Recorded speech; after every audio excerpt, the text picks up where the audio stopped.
Assalamualaikum warahmatullahi wabarakatuh. Salam sejahtera untuk kita semua. Salam Kukar Pintar. Hadir kembali Ibu Mariana Ulfah untuk menemani kalian belajar. Bagaimana kabar kalian? Semoga selalu sehat dan Ibu harapkan selalu tetap semangat untuk belajar. Baik, hari ini kita akan bersama-sama belajar kembali. Ibu harap kalian sudah mempersiapkan diri kalian untuk mengikuti pelajaran kita hari ini. Pelajaran kita hari ini yaitu Bahasa Indonesia kelas 7 bab 7 tentang surat pertemuan kedua. Buku yang digunakan masih buku yang sama, yaitu buku siswa Bahasa Indonesia SMP MTS kelas 7 edisi revisi 2017. Pada pertemuan kita yang kedua ini, kita akan membahas materi menyimpulkan isi surat. Kalian bisa membuka di buku siswa kalian pada halaman 251. Sebelum kita memulai pelajaran lebih lanjut lagi, Ibu ingin mengingatkan kalian tentang materi pembelajaran sebelumnya. Apakah ciri surat pribadi dan surat dinas? Ya, materi ciri surat pribadi dan surat dinas sudah kita bahas pada pertemuan pertama yang lalu. Ibu harap kalian masih mengingatnya. Ya, ciri surat pribadi dan surat dinas. Yang pertama, ciri surat pribadi. 1. Surat pribadi merupakan alat komunikasi interaktif antara pengirim dan penerima surat.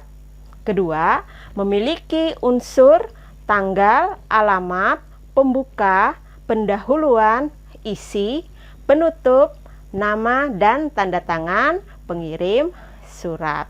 Kemudian yang ketiga, isi surat berkaitan dengan masalah pribadi. Nah, itu ciri surat pribadi. Kemudian, ciri surat dinas. Pertama, isi surat dinas tentang keperluan kedinasan yang bersifat resmi. Kemudian, yang kedua, surat dinas ditulis oleh instansi ke instansi lain atau individu. Kemudian, yang ketiga, struktur surat dinas lebih lengkap daripada surat pribadi dan terdapat stempel lembaga atau instansi. Ya, Ibu harap kalian sudah ingat kembali pelajaran tersebut ya. Baik, kita lanjut pertemuan 2 ini.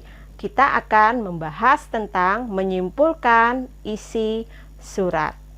Tujuan pembelajaran yang ingin kita capai yaitu 1. Peserta didik mampu menyimpulkan isi surat pribadi. 2. Peserta didik mampu menyimpulkan isi surat dinas. Jadi Ibu harapkan kalian betul-betul mengikuti pelajaran hari ini dengan baik dan juga konsentrasi sehingga nanti di akhir pembelajaran Ibu harapkan kalian bisa menyimpulkan isi surat pribadi dan juga isi surat dinas. Bagaimana menyimpulkan surat? Baik itu surat pribadi maupun surat dinas, ada langkah-langkah yang harus kalian perhatikan. Coba diperhatikan langkah-langkah menyimpulkan surat berikut ini. Yang pertama, memahami isi surat secara keseluruhan. Ya, saat kalian menerima surat, baca surat tersebut dari awal sampai akhir dan pahami isinya. Kemudian yang kedua, memahami alasan penulis membuat surat. Setiap orang yang membuat surat pasti punya alasan mengapa dia harus mengirim surat tersebut. Kemudian, memahami maksud isi surat. Ya, maksud isi surat harus kalian pahami. Nah, dalam surat ada di bagian isi surat. Pahami maksud penulis tersebut. Kemudian berikutnya yang keempat, mencatat kalimat-kalimat penting yang terdapat dalam isi surat. Dan terakhir, yang kelima, menyusun catatan yang telah dibuat menjadi kesimpulan dengan bahasa yang singkat, padat, dan jelas. Itulah langkah-langkah menyimpulkan surat. Ibu harap kalian sudah memahami sehingga nanti bisa menyimpulkan surat. Perhatikan contoh surat pribadi berikut ini. Dari contoh surat pribadi tersebut, kita bisa menggali informasi. Yang pertama, uraikanlah maksud isi surat tersebut. Yang kedua, mengapa Edo mengirim surat kepada ibunya.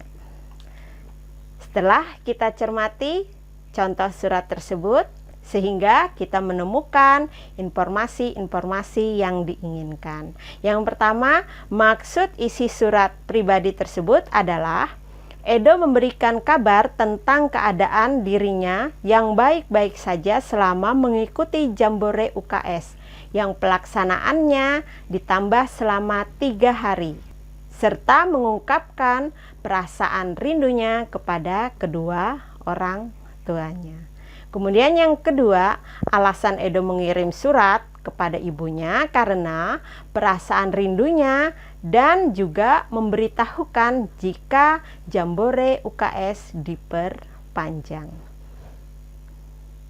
Bagaimana? Ibu harap dari contoh menyimpulkan surat pribadi tersebut, kalian bisa memahaminya.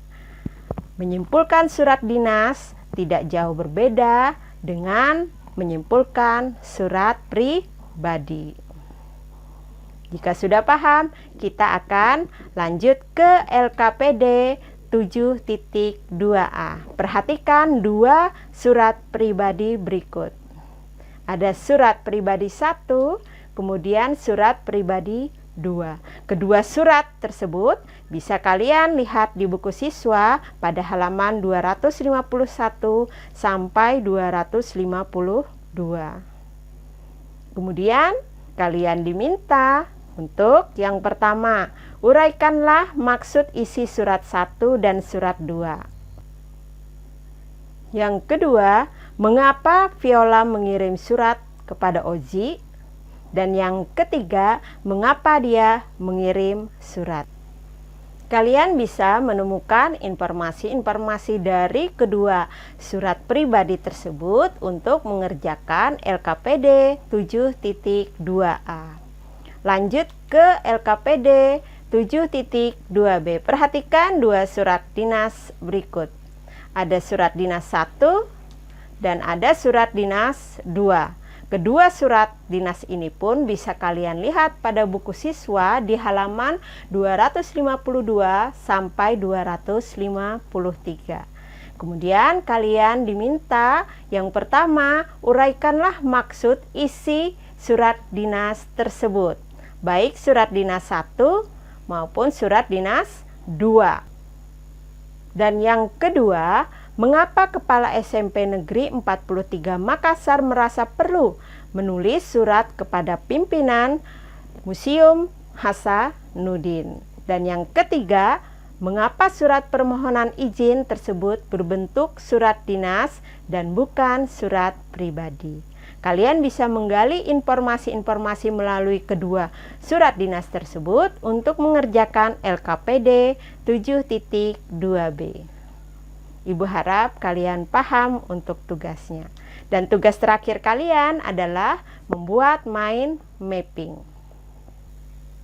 Ya, tadi kita sudah bersama-sama membahas materi menyimpulkan surat, baik itu surat pribadi maupun surat dinas. Nah, simpulkan materi pembelajaran kita hari ini dalam bentuk mind mapping. Perhatikan contoh mind mapping yang Ibu buat.